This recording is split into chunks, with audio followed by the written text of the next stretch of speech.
Hi, I'm Max Brantley with the Arkansas Times on Thursday, October 27th. The big news today is all about marijuana. The Arkansas Supreme Court finally ruled on the one remaining issue before it on constitutional amendments and initiated acts. In a 5-2 ruling, it said that the initiated act to legalize medical marijuana could not qualify for the ballot November the 8th. The vote was 5-2.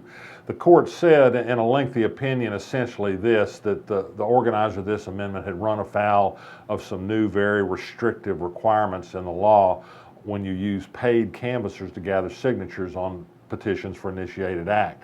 The problem here is that this was mostly a volunteer effort. They didn't have paid canvassers, but they made what proved to be a fatal mistake. They told some of their canvassers, well, if we raise any money, we may be able to pay you someday.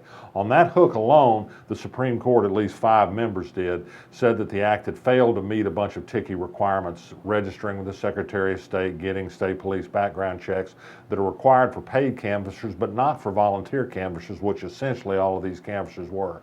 So sad news, the votes won't count. They will appeal. The Supreme Court very rarely grants rehearings in cases such as this. It seems certain that issue will be off the ballot, and that will leave standing only the medical marijuana amendment. There were some ill feelings between the backers of these two measures. There were some differences in the two of them. The backers of the initiated act that was struck down thought that the medical marijuana amendment people who have more money perhaps had salted the opposition against them and given information that made this court case possible. But the 7 backers, issue 7, the initiated act that was struck down today, they've said vote in any case for issue 6, the amendment. It's the only thing remaining. They don't want to let any hard feelings get in the way of the better benefit of medical marijuana for all people, because they believe it's a needed thing, and that's a high road to take. They hope for better, of course. One other very interesting development today on medical marijuana, Connor Eldridge, the Democratic candidate for U.S. Senate, who hasn't gained much traction against Republican John Boozman, today gave voters a very clear reason to vote for him rather than John Boozman. He came out in favor of issue 6, the medical marijuana amendment. He said it would have helped his grandmother who had cancer. He's for it. He's a former U.S. prosecutor. He's fought the drug trade. He's not afraid of this amendment. John Boozman is absolutely, totally, completely against it. Even voted against giving marijuana to veterans who could use it in states where marijuana is legal. So Connor Eldridge may have scored a point in the election next week, depending on how voters feel about medical marijuana at that point.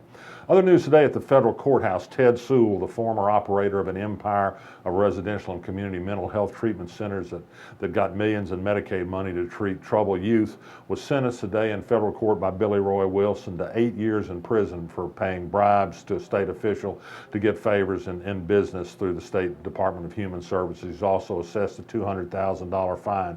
He will appeal. One side note on the arraignment today: when he appeared at the courthouse this morning, one photographer, Brian Shilson, the Arkansas Times, was there to greet him. Suhl hates to have his picture taken. He said God was going to punish Brian Shilson someday for the terrible thing he'd done by taking his picture. He was surrounded by a coterie of people who protected him, photographers, as he left the courthouse.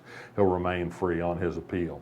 Another piece of news today on proposed ballot issues on November 8th. Issue 3, this is the corporate welfare amendment that will allow state tax dollars to go to private business and would allow state tax money to go to corporate lobbyists for chambers of commerce. More opponents surfaced today. Arkansas community organizations, a grassroots group, and a labor union announced their opposition to the amendment today for the usual reasons. It's not good for the voters. It's a subsidy of corporate interests who frequently don't have the public's best issue at heart. Vote no on issue 3.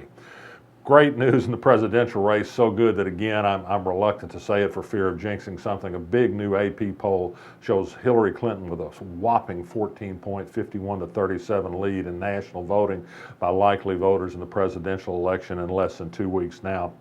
Again, more powerful trends emerge in early voting, people who've already voted, and in some important swing states. The fight continues on the Trump side. I wouldn't call this over, but the news continues to be good. In Little Rock, Arkansas Stop the Violence, a group that is trying to reduce violence, particularly in black neighborhoods, called today for an independent investigation of the fatal shooting Monday night of Roy Lee Richards by a Little Rock police officer, Dennis Hutchins. Hutchins said Richards had a gun that was pointed at his uncle with whom he'd been arguing. He shot him to prevent further shots from being fired. Richards, it turned out later, was holding a pellet gun, but it was late at night. It was certainly hard for the officer to tell what the circumstances were. They'll be unlikely to get an independent investigation. That's not the way things work, but I did learn today that Michael Lowe, who's been a lawyer in suits against the Little Rock police over use of deadly force, says that prosecutor Larry Jegley has at least agreed to review additional information he's provided him about the shooting death of Eugene Ellison, the elderly man who was shot from outside his apartment by Little Rock police officers who said that he threatened them with a cane. There's been interesting autopsy findings and some further testimony by Little Rock officers about shortcomings in that investigation in a separate suit. Jegley at least is going to take a look. So there's that on the police front. Not an independent investigation, but at least a further investigation. And finally, how about just some simple good news? Karina Bao, a senior at Little Rock Central High School, got a perfect 36 on the 4 parts of the ACT test. You don't get any better than that. Less than 0.1% of high school seniors score that high. Congratulations to Karina Bao. She'll be going places. A lot of kids from Central do, despite what you hear about the Little Rock School District. I'm Max Brantley. I'll be back tomorrow.